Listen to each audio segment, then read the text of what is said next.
Ar nebūna taip, kad mes kažką pasakę ar padarę, norėtume sugrąžinti laiką atgal ir atsukti viską ir ištaisyti. Nepasakyti tų žodžių, kuriuos pasakėme, nepadaryti tų darbų, kuriuos padarėme, kažkaip tai išvengti tos situacijos, susilaikyti ir savo liežuvį paslėpti giliai burnoje, kad jisai neištartų tų žodžių, kuriuos mes pasakėme. Jokūbo laiške aš randu tokius žodžius. Jokūbas rašė: žinokite, mano mylimieji broliai, kiekvienas žmogus tebūna greitas klausyti, lėtas kalbėti, lėtas pykti. Žmogaus rūstybė nedaro Dievo teisumo. Yra labai įdomu, kad Dievas sukūręs žmogų, jisai sukūrė dvi ausis ir vieną burną. Jisai nesukūrė dviejų burnų ir vienos ausies. Kodėl?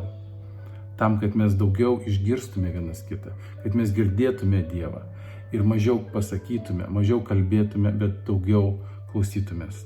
Lygiai taip pat, lygiai panašiai kalba eina apie pyktį. Mes turėtume mažiau pykti, mes turėtume susilaikyti nuo pykčio. Pyktis yra normali žmogaus emocinė būklė. Kai mes supykstame, tai yra normalu. Ir vienas yra daugiau emocingas, kitas yra mažiau emocingas.